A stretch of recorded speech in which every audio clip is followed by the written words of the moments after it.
This is the new BMW 7 Series and it's a technological powerhouse. And that means that I don't need to use my own iPad for some tenuous gag at the beginning of this video because the car actually comes with its own personal tablet. So you can use this tablet to control various functions within the car. Now, needless to say, this doesn't come as standard. You have to pay extra for it. In fact, a lot of things I'm about to show you now, you do have to pay extra for, and quite handsomely.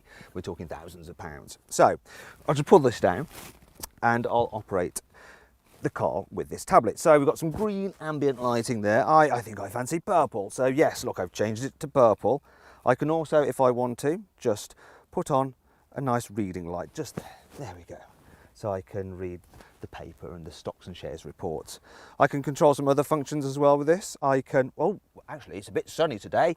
I think I want to shut out all the light so I can close the blinds. Actually, it's not sunny at all, is it really? It's going to get dark, so I can just reopen them if I want to.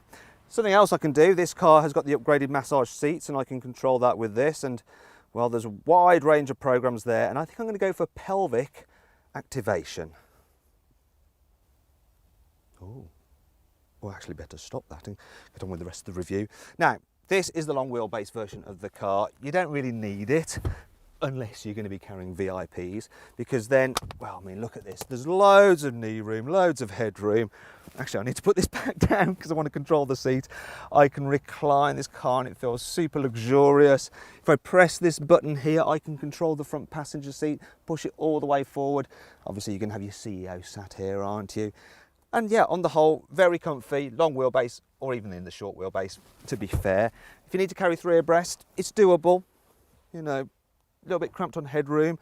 And I think overall, the Mercedes S-Class is better for carrying 3 in the back at once. But really, yeah, there's not much in it. If you click up there, you can actually see our full in-depth practicality review for more information on that. How easy it is to fit a child seat in the back of this 7 Series, and just how much stuff you can fit into the boot. Speaking of which, the boot, now as you'd imagine, with a car of this size, it's absolutely massive. So a saloon is never as practical as a hatchback, but this one does a very good job because the opening's nice and wide, the load lip isn't very big, so it's easy to load things in and out. It's a very flat space, it goes back a long way, it's wide and square, and you can get it with a through loading hatch if you need to carry skis. And on the whole, this boot is more practical than that of its rivals. I was even able to fit a bike in there with its wheels off. Now, there's some useful cubby spaces in this car as well. We'll move around to the front. And while we do that, we'll take a look at the design because, you know, for me, the 7 Series, it's a big old thing. It looks a bit like an engorged 3 Series. Now, I can't really fault the car so much here on the inside. Actually, let me get rid of this. Remember, I've got to show you that, yeah, cubby spaces, they're good all round in this car. Back to the design. Yeah, it's nice. I like it. It seems very, very upmarket. The design's probably not quite as simplistic as the Mercedes S-Class, but I think the quality is better. I mean, I love this little screen here for your air conditioning system. In fact, as standard, the car gets full zone climate control. You also get stuff like wireless charging for your phone, all around heated seats, but you'd have to pay for this because this car starts from around £63,500. The extended wheelbase version, that's obviously more expensive, and yeah, you can go crazy with the option. You can spend like loads and loads. This thing is actually worth over £100,000, this particular car, which is just bonkers. But there is loads of tech available on it. For instance, there's a new iDrive system, and I love it. So you can control it the usual way there, using this swivel wheel, or you can actually, if you want to, use it as a touch screen. So there we go, I can go through the different menus just by pressing the screen.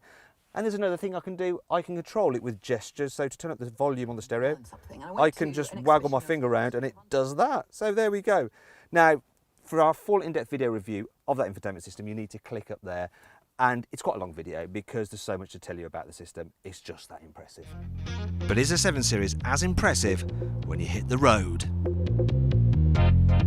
Do you know what? It doesn't actually feel like a normal BMW to drive. It's more like a Mercedes, actually. I mean, part of the reason for that is that you get adaptive air suspension as standard, and you can put it into different modes. And I've got it in Comfort Plus, and then it has this really nice, soft, relaxing, floaty effect. Though you do feel the odd jolt through bigger bumps, and on rough surfaces, it does fidget around a bit more than the super smooth Mercedes S-Class. You can tell that they're really trying to err on the side of comfort with this car. Still, you can press a few buttons and stiffen things up, and even get a system which will read the road ahead using the sat-nav and brace the suspension so your corner nice and flat. But yeah, on the whole, it does just feel a little bit different, a little bit, dare I say it, barge-like. You can also upgrade the cruise control system, so the car will pretty much drive itself, and it can steer you to keep you in lane, though you do have to put your hands back on the wheel occasionally, otherwise it gets cross. However, you won't get cross cruising in the 7 Series, as it's super relaxing and very quiet. In terms of engine, you can get 2 petrol or 2 diesel or a hybrid. The best choice for this car is the 730D. This is a 740D X-Drive with all-wheel drive and over 300 horsepower, and it'll get to 0 to 62 miles an hour in just over 5 seconds. Yeah, apparently will return around 52 miles per gallon. Looking at the trip computer, I'm returning 40.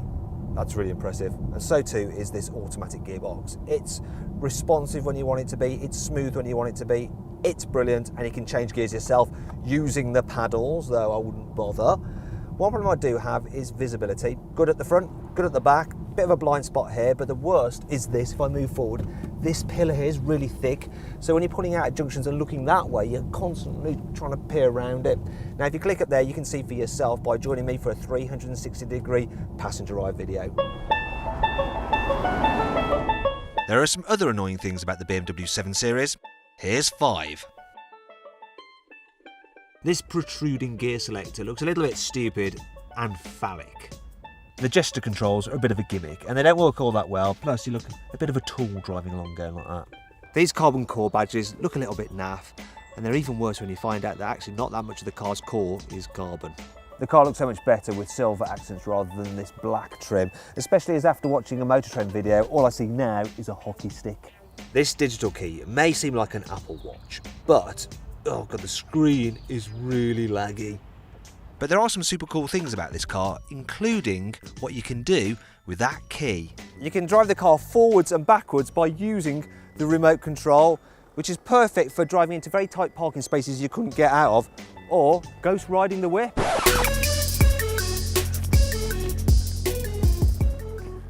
With the virtual 360-degree cameras, you can look around the car completely. It's a bit like Gran Turismo, this. You can get the car with laser beam headlights, which are so bright, it's like turning on the sun. You can get the car with ionised air conditioning and various scents, so look, I can choose between a waft of pure water pearls or the naturalness of lush grasses. With the BMW Vitality program, you've effectively got a personal trainer in the car with you, so I'll just start it with the tablet. What I have to do is follow the instructions and then press my body into the seat as directed to help build up my muscles and hopefully keep fit.